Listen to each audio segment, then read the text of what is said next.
Hello,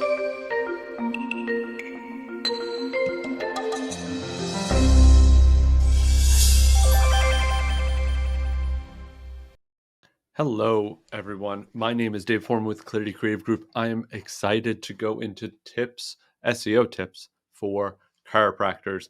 More specifically, not technical things that, I think goes over everybody's head, but really what users or patients in your situation as a owner, chiropractor, or manager needs to really care about most when people are visiting your site and checking out your brand and again, getting to know you. So first off, most important part is your homepage. I'm going to assume, that's usually probably your most trafficked page, probably coming there from Facebook or your Google business profile, which hopefully you have optimized and people are finding, because that's going to be where they're going to land. Or maybe they are learning about your business. So chances are they're probably going to find you through your homepage. And when they visit there, we want to make sure, as we always say for our sites that we build, is that your homepage is a roadmap. This roadmap should give the abilities for them to know everything about you. Again, just an introduction to who you are, phone number, address, what you do, right? In the menu. They don't even have to click on anything. They understand it, right? Options to schedule appointments right away, that you take insurance, cash, scheduling, what kind of services you do, your hours, maybe a video as an introduction, social proof, right? So these are your reviews and testimonials. We'll go even more into that. A map, again, with contact details, and then usually a footer. This, again, could be in any order that you choose or any way, but these are the things that people are looking for when they want to take in who you are, about you, interest in you, right? In this case, we have a video to really talk about this client, right? This office. So these are just important things just to kind of pay attention to. Next up is they're going to want to get to know who you guys are. So who's the doctors that serve in your practice. So you might just have one, you might have multiple, you might have multiple pages for them. Definitely some bios, definitely some things, especially as people, again, do their research, they're going to want to need to learn and know a little bit more. So you'll probably have a bio page, maybe about that talks about your location, how it's different as a whole, maybe how you do things and what to expect, right? The idea is, as people drill further in, they're going to get a little bit more information. So really good in-depth about page with probably some sort of bios and that again, you can keep adding to and keep growing with. From there, you'll probably have a services page where you talk about the types of care,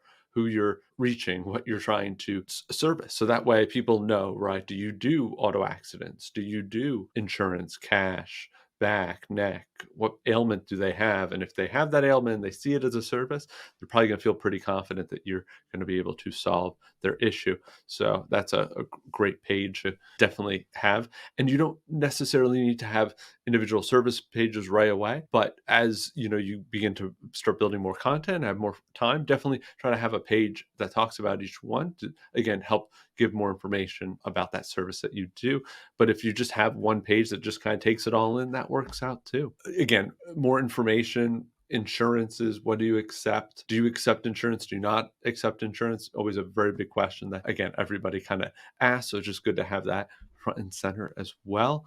And then your location page, right? So we maybe show a map on almost every page, but just assume that somebody maybe is going to go to your address or look you up or share your information with somebody else.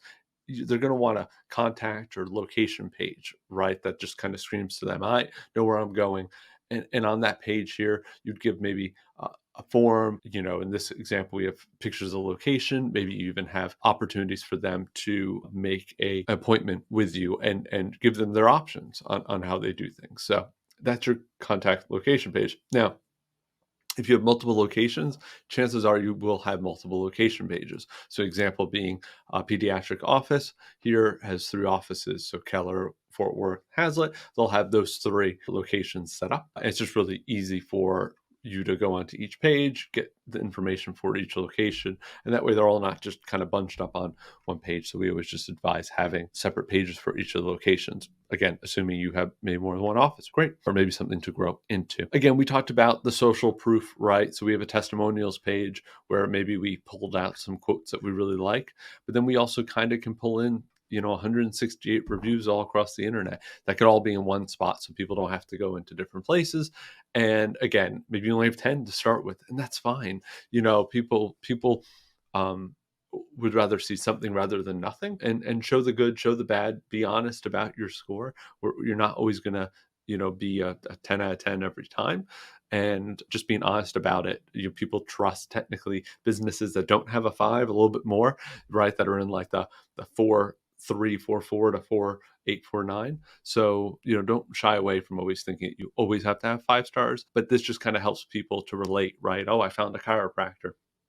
They'll talk about their experience and the top-notch service, and again, minimal wait time. That's a great thing that people just want to hear. And maybe if somebody's busy, they'll go, that's where I'm going to get, become a patient of. The one thing you'll kind of start to notice about all of the pages is that we use really dashes to separate words, right? So we have our general website, which is usually like .com, it could be .net, .biz, could be any sort of URL.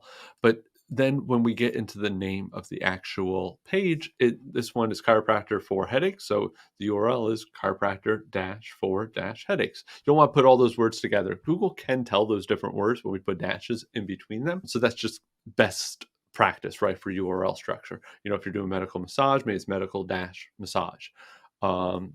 So /appointments, if it's only one word, you don't have to put any dashes in there. So again, it's usually pretty easy to work with. It's just important that Google helps to understand, again, what that page is, and knowing how it can, again, rank it right for specific keywords, which is usually a service that you want. The other thing too to be aware of, especially for chiropractors, people will drive, you know, 30 minutes, 45 minutes if they really want a good chiropractor.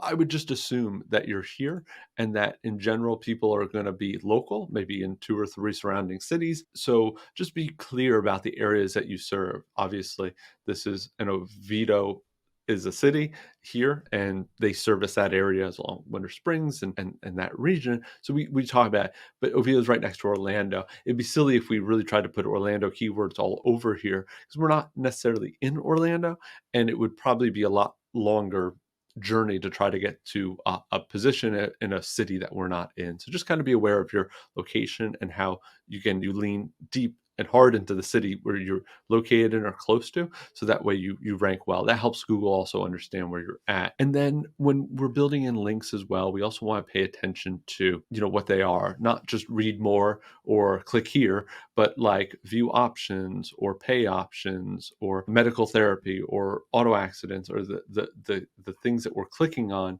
that helps Google understand, right? It's what's known as like anchor text, right? The text that's there, people are clicking on. That helps Google understand, also helps the user understand too, why they're interacting with that button and where they're going to go, right? They're going to go with their pay, they're going to go to a blog, they're going to be able to book online, not just click here or read more. So it's just something to think about. If you start seeing, again, it doesn't hurt to have them, but try to keep them to a minimum. If you find that your whole page is only read mores, maybe time to upgrade them and change them and see what works and see what gets more people to click them. The other examples is that you could, just talking about what you're seeing here, right? This site was built in WordPress, but the good news is you can build all these things that you see in Squarespace and Wix and any of the other page builders. And we love WordPress. It's very friendly. Once it's set up, really, it's easy for most people to use, which just makes everybody's life a lot easier. So overall, but you could do this on Wix. You could do this on Squarespace. You change buttons. You can change the menu. You can add, your phone number. Usually, pretty. Prominently, on pages as an example. So, just use these best tactics in your site, whichever one you have. If you have an opportunity to, kind of learn WordPress or have somebody that, is building it, it is very user friendly, and that's why we like it. And it's just, again, something that you could use to help grow your practice.